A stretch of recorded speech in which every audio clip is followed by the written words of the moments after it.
Be patient, therefore, brothers, until the coming of the Lord. See how the farmer waits for the precious fruit of the earth, being patient about it until it receives the early and the late rains. You also be patient. Establish your hearts, for the coming of the Lord is at hand. So James starts this section, be patient, therefore.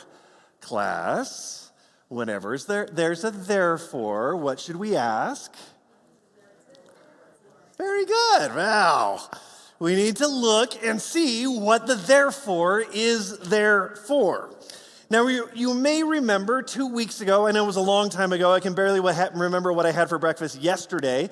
2 weeks ago seems impossible, but if you remember 2 weeks ago, we were talking about what comes in the preceding passages to this one, and we were talking about human beings we have a tendency, and you know this to be true, to try to control outcomes.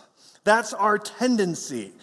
And so we make these plans. We go out there and we make these grandiose plans. If you remember, we looked in chapter 4. We said, we say we're going to go to this town or that town, and in a year we're going to make money. And that seems like a pretty grandiose plan. If you've ever been in business, you know that it might take a little longer than that to make any money at it. But that's the plan. And then, in order to make our plans happen, or because they are our plans and we feel particularly invested in them, we might even cut corners and not be as above board as we should be in all of our dealings. And that's actually what's happening in those verses that immediately precede our passage, in those first 6 verses of chapter 5, right? And we become dishonest in our dealings because our plans need to succeed. That's ultimately what James is getting at there.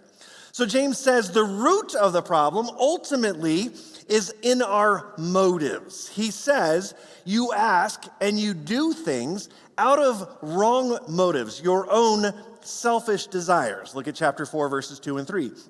You desire and you do not have, so you murder. You covet and cannot obtain, so you fight and quarrel. You do not have because you do not ask. You ask and do not receive because you ask wrongly to spend it on your passions. You see, the typical person in our culture behaves, makes decisions, talks like they're the center of the universe, don't they? We often see this with our teenagers, right? You are not the center of the universe, young lady. I might have said that a couple of times to my daughters, I don't know. But we do this because we arrogantly believe that we know what's best for us. We do. We all think that way anyway. And so we don't have the proper perspective that we need to have, even regarding what we might consider to be success. And that's what we've been talking about. And since we overemphasize our own success, then it might be okay for me to manipulate the books or try to cheat people out of what they're due, as long as it helps me get ahead. Maybe that's mostly what's wrong with our culture today. I don't know. So that's what comes before the therefore. But this therefore is not giving us this grandiose conclusion to all of that. Instead, what this particular therefore is indicating is that instead of making an application, we're going to turn away from that negative behavior and move towards a positive behavior. That's why it comes after the clause, be patient. Be patient, therefore. The positive outworking of learning this negative lesson in our lives. Be patient, therefore, until the coming of the Lord. If you really want things to turn out right, be patient. They will, and the promise is, right there in the verse, because he's coming. He's returning.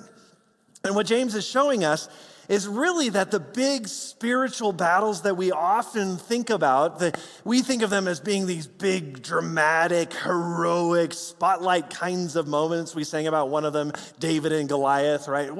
Where's my big spiritual battle going to happen? I got to be ready for that. But those spiritual moments, those big, most important spiritual moments aren't in the heroic. The big spiritual battles take place in the attitudes of the heart. The big spiritual battles for your soul, the things that are going to determine what kind of person you are not in the big dramatic events of life. In fact, the things that will wreck you most often in terms of your spiritual development are the things that you don't even recognize if you were to look back on them later. You don't think about those things. The big spiritual battles are often found in the small choices and the attitudes we have every day, moment by moment, in the most mundane things of life. And so that's the reason why if you look and you think about sin only as like lying and robbery or forgery or murder or things like that, you can feel pretty good because that's how we do comparative morality, right? As, at least I'm, not Jeffrey Dahmer. I feel pretty good about myself. Right? I don't do those things. I never ate anybody, so I'm good. Pretty bad standard. But contrary to that sort of mentality, James gives us this instruction, and we read it several weeks ago. Whoever knows the right thing to do and fails to do it, for him it is sin. Ow. See, what James is warning us against over and over in his letter are things like impatience and pettiness and greed and jealousy. Basically thinking about yourself first and forgetting God. So throughout his letter, he's talking about attitudes. He's talking about the things that you really have to do with the way that you live out of your heart every day, minute by minute. You know the right thing to do. So let me put this whole conversation then in another light. What James is getting across is something that I heard once Timothy Keller explain. He said, in all of your choices, big and little, you're either choosing the way to heaven or you're choosing the way to hell. Keller goes on to say, the way to heaven is typified by my life for yours. That's the way to heaven. The way to hell is your life for mine. So one way is serving others. That's the way to heaven. The other way is serving yourself. The way to heaven is the way of Christ. My life for yours. I'm going to serve you. The way to hell is you're here for me. Your life for mine. I'm only going to work for you even if it only profits me. I'm going to suck out of you what I can and what I need. The way to heaven is found in love, joy, peace, patience, kindness, goodness, faithfulness, gentleness, and self-control, right? The fruit of the Spirit. My life for you. The way to hell is pettiness and jealousy and self-pity and victim mentality and harshness and bitterness and complaining. Your life for me. See, the big spiritual battles are taking place in the attitudes of the heart. They always have been that way.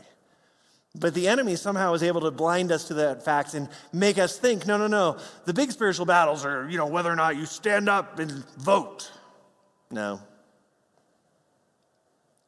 Every rational person says, well, obviously I want the way to heaven. Who wouldn't? So let me ask you, when you're merging onto the highway and that guy isn't pressing the accelerator and he's going really, really slow on the on-ramp, how's your attitude at that moment? It never happens to me. I'm just saying, just throwing that out there. Yeah. Or when you're trying to get the family out of the house on a Sunday morning, not that this ever happens to any of you, I know. And they're late again. How's your attitude? What kind of attitude are you experiencing in that moment? See, we would all love to choose the way to heaven, but we tend to react first out of you for me. No, it's not to say that being on time is not a good thing. Of course it's a good thing. And I don't know about any lessons that we can learn from merging on the highway, but whatever. The issue is, what's your attitude?